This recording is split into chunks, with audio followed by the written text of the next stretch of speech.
Good afternoon, guys, and welcome to our afternoon lesson now. Usually, obviously, we'd be doing inquiry, but today is slightly different because it's an important day today, which was going to link to what we're going to be focusing on in today's lesson. Now, before I start, I will say I know the quality of my camera is rubbish, so hopefully you won't have to endure this for any longer. I have ordered a new webcam, so hopefully by tomorrow, if you're finding the quality a bit poor, hopefully by tomorrow that will improve. But anyway, today is actually something called Safer Internet Day. Now, if you guys were in school, we would have done a whole lesson or maybe even dedicated a day to safer internet because it's incredibly important, as you guys know. More and more of us are using internet at a younger age. So it's really important that we discuss these things and learn about how to use the internet safely. Now, before we start, you need a pencil or something to write with.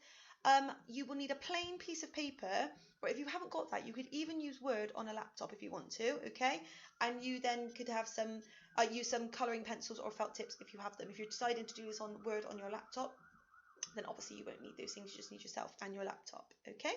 Now, what is Safer Internet Day? Now, Safer Internet Day is celebrated in over 100 countries across the world and is on Tuesday, the 9th of February this year, so that's today.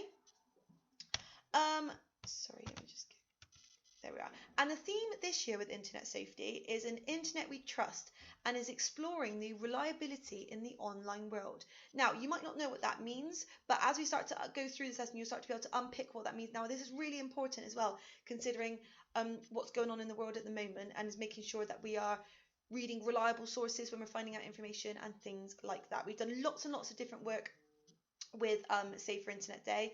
There's so many different ways that you can go with it. Obviously, how to be safe online, how to even use the internet properly, if you depending on what age you are. We've done lots and lots of things like that. So today we're going to be focusing more so on making sure that we use a reliable online world and that the sources that we use to find out information and things are reliable sources.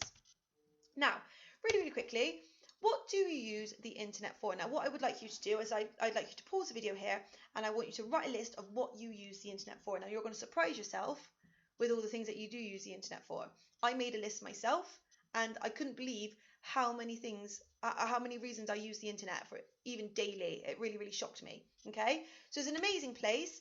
In our real lives, the internet provides us with entertainment. It allows us to communicate and help communicate with each other and help each other out. And what I want you to do now is I want you to pause me and I want you to write down all the things that you use the internet for. Right, brilliant. So hopefully you have done those things and maybe you are shocked with what you use the internet for. I was completely shocked. Obviously, I myself use it for social media. I use it to watch things. I use it to find out information. I use it to be a teacher. I use it to help me with planning lessons and things for you guys. I use it for if I want to find out a fact nice and quickly. So we are really, really lucky. I use it for even Google Maps if I'm trying to drive somewhere. So many different things. Use it for listening to music in my car or at home. So there's lots and lots of different reasons as to why you use the internet. You guys might use it if you're playing on your consoles. You probably use it going on YouTube and things on your tablets or your iPads. Now, we use it more than I think that we are aware of, really. Okay, so who can use the internet? Now, this really surprised me. It says many people across the world use the internet every day. Obviously, we are aware of that, but this is what shocked me. By the end of 2019, so that wasn't last year, it's the year before now, 4.5 billion people, so that's what 4.5 billion looks like here. We've only worked with up to millions, so that's a big old number. They were using the internet. So that's how many people around the world were using the internet. Now there's 7.2 billion people on this earth, so that is quite a lot of people using the internet. So that is nearly 6 out of every 10 people in the whole world. So the internet is used a lot. Now, how do we access the internet? We can use lots of different devices to access the internet. I know when I was younger, or when I was really young, I don't think it was around. Actually, I can't even remember when it was around. But I remember having to, I think I've spoke to my class about this before. When I was younger, I remember if I wanted to go on the internet, I'd use a computer. And I'm sure your parents probably remember this as well. I had a keyboard and it was a big computer with a big old screen, nice and chunky. Oh, where are you? Can you see me? About this thick, this wide. Couldn't transport it anywhere and move it around everywhere like you can with laptops and devices and things now. And to access the internet, we'd have to plug in something called an Ethernet cable. So if I wanted to go onto the internet when I was probably about 13 or so, my mum would have to unplug the landline and plug it into the computer so I could access the internet, because you couldn't have both things at once. Then something called Wi-Fi, wireless internet, was created, and now you guys are lucky enough to be able to access internet wherever you want to. So in my lifetime, it's changed a lot, and even in your lifetime, I'm sure it would change, and particularly with your parents and your grandparents and things as well. So even myself, on a day-to-day basis, I access the internet on my phone, I access the internet on my iPad, I do it on my laptop, I do it on my computer in school. So those are 4 different devices I use daily to access the internet. And I'm sure that if you guys sat down and thought about how often you access the internet, I'm sure you've got lots of devices that you use for that as well. So it says how many can you list. So what you can do now is entirely up to you. You can pause the video and you can listen, or you can just think in your head of how many different devices that you use.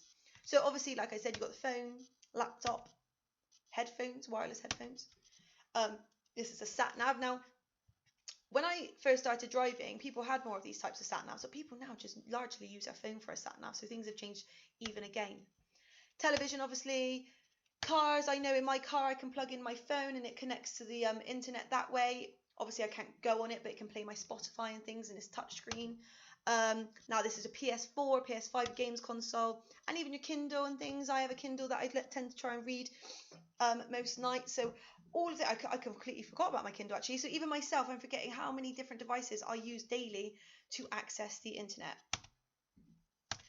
Now, how would you feel if the internet was turned off? Now, if we were in school, normally, obviously, I'd ask you to discuss this with your partner, but what I would like you to do now is just pause the video, have a minute to yourself and think, what would you do, or how would you feel if the internet was turned off?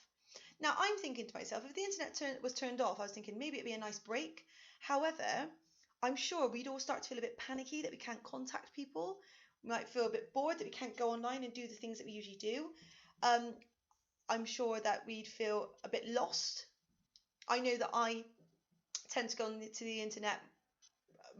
Well, my evening revolves around really kind of accessing the internet, so I'm sure that I'd be quite bored on the evening. So I think we tend to take for granted how lucky we are with how easily we can access the internet. Okay, so just maybe pause the video for a minute and just think, oh, how would I actually feel if the internet was turned off and I couldn't go on it for maybe for a whole day? Now, this is what we're going to really focus on. The theme this year asks us to think about how we know. So I'm going to move myself here so you can read it with me. So I'll say that again. It says the theme this year asks us to think about how we can know what to trust online. So online, there's so much. We're really lucky. There's so much information that we can find online. However, that's a good thing and it's a bad thing, because can we trust all of the information that we find online? So we need to learn, it's really important that we teach you this, how to separate the real facts that we find in the information on the internet, the information we find on the internet, and the fiction. Okay, now obviously fiction means made up, so stories and fairy tales and things, those are fiction.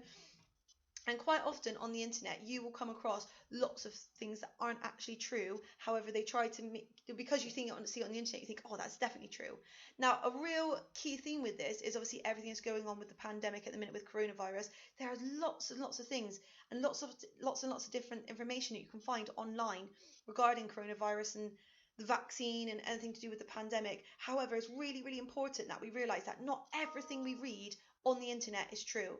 I know it's hard to believe that sometimes, but it isn't. So we're going to figure out how we can find, as called, reliable sources. So if something's reliable, it means that we can trust that that's true. Okay, and that's literally what we just spoke about then. So news or fake news. There are ways that we can investigate if information that we find online is real or fact or fiction. Okay. So the world online can influence, persuade and manipulate everything we think. So I know lots of people decided that they didn't want to have the coronavirus vaccine because of things they heard online. Same with people believing whether the coronavirus was true because of things. I'm talking about that because it's something that's obviously really current at the minute. But the internet can really sway how we feel about things. If we read something, and I know I can be a bit of a sucker for this as well, with believing everything that I read. So it's important that we find out what's true and what's not. So now what I tend to do is think, right, if I read something online, I'm going to think to myself, actually, who wrote this? So you can go to the source, see who wrote it, find their name. You can quite often tell whether it's professional or not, and then you think, oh, actually, I don't think I trust this person. This person's maybe just a bit like me and has heard something and just started to write it online. Okay? You can also investigate why it's written. So you can try and think about why that was written. You can go back and try and find out more information about that. You can support your friends if fake news upsets them. Now, I've suffered this in school before with some children come to tell me things that they've found out online and they're really upset about it, because some of the things that you can read online can be incredibly scary. So it's about supporting your friends and anyone it is that might have read some fake news and kind of making them feel better for that. And also only sharing things that you checked are true. Now, this is a really important one. Okay, quite often when we see something online, our instant thing is to go and tell everyone. Okay, and we do that with Facebook. Sometimes we share things on I know maybe you guys don't have that, but as you get older, with social media, people tend to share things straight away, and it's really, really important that we don't do that unless we know that that information is definitely true, or we've researched and tried to find out whether it's true or not.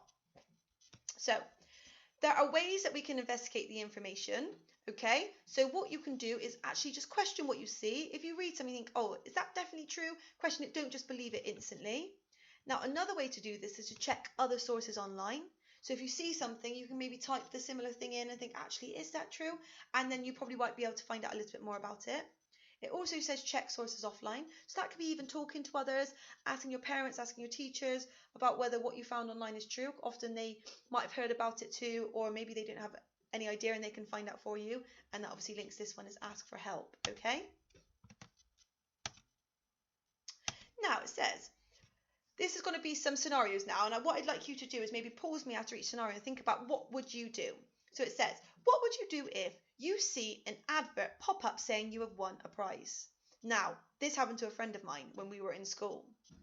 So something popped up to say that she had won £1 million. So obviously her initial thought was, oh my word, I've won £1 million. And she went and told everyone, she was really excited. But obviously once she told her parents and they checked where that came from, they realized actually that wasn't a reliable source. She hadn't actually done that.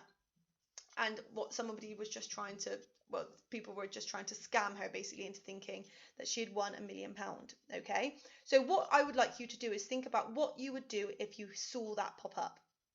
Okay, now this is really important because this does tend to happen, and I think quite often things like this pop up and the first thing you think of is, oh my god, amazing, I've won a prize. However, quite often, unless you have entered a competition or something like that, that's not just going to happen randomly. And what they're trying to do is be quite cheeky and ask you to click on links that are usually scamming you, that aren't actually true. Okay, now what about you saw a link for a video to an amazing new football trick? What would you do then? Think about it. So you can pause me here and think about it, or you can just discuss with me. So you click on that link because obviously you want to see what that amazing new football trick is. I'm sure that's what probably most people will do. Now, what about if someone you play games with online asks to meet in person? Now, this is a really, really important one. And what I would like you to do now is pause me here and think about what it is you would do. Okay? Now, if you've paused this and had to think to yourself about that, now, although you play games with this person online and you might think that they're a great friend of yours, what's really, really important is that, similar to information online, we don't know how reliable the people that we meet online are. Okay? So it's really, really important that if that ever happens, you go and tell a parent or an adult that you trust straight away. Okay? So these are things that can tend to happen quite often on the internet. Things pop up, links pop up, and it's really, really important that if it's particularly with the link, with this one here, if you see a link to an amazing football trick, you've got to really, really check that the link that you're following isn't some false news or a scam to make you click on the link. That means that it takes you to somewhere that you don't want to be.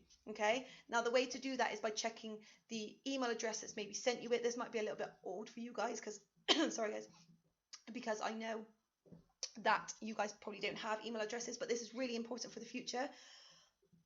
Sorry, it's just making sure that you follow links from people that you know exactly who they are. Sorry, I got a tickle in my throat. So what you need to remember is when you see things online is question whether it's definitely true. Go back and try and find some other sources that talk about the same thing. Same with pop-ups and things like that. Question whether they're true. Quite often with pop-ups, they don't tend to be. If you're ever unsure, before you click on something, make sure you ask a parent or an adult that you trust. Here we go. Like I said, make sure you check. If you ever feel unsure about something, the best thing to do is ask an adult, because they've got a little bit more experience with the internet than you do, so they can give you a helping hand. So those are the 3 things that you need to make sure that you do. Don't just believe everything you see. I know it's tempting with the internet and it's an amazing place. However, it can be quite an unsafe place if you don't have the tips and the tools and the tricks with how to use it properly. Okay? Now, using these key things here, okay, you can go back to the video and find some of the key things that we discussed. I would like you to create a poster that tells a reader what a safe internet looks like. Okay? Now, remind them of what to do if they don't trust something. So you can go back here and you can put up the question, check, ask. Now, that's a real key thing to go by. So I'd like to see that on your posters. You could talk about any other things you've learned in any of the other internet safety days that we have done so far, that you've done maybe in the past. Like we do them every year. Okay, so if you've learned some tips and tricks there that you want to add onto your poster, that's great. Remember, the key thing with the poster is we want lots of colour. We don't want loads and loads and loads of information. You want it to be nice and short and snappy, because you want the reader to be able to pick out exactly the key points from this poster. Okay? Think about your title. It could be something like how to stay safe online, or how to use the internet safely, or how to use what can we do? You can even put an internet we trust, okay? And then go back and put those things on, okay? So question the sources, check, ask, okay? Those are the key things that we can do in order to make sure that we use the internet safely.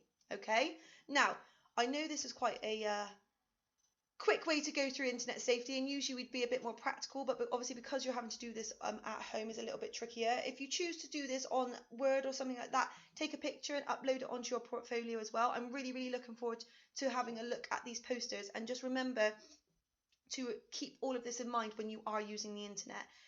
Make sure you don't just believe absolutely everything you read, okay? Maybe check some other sources to see if people say the same. Don't share everything with your friends unless you know that it's true, and ask a parent or a carer or anyone that you trust if you're ever unsure about anything you've read online, okay? I look forward to seeing your posters, and I will see you again soon.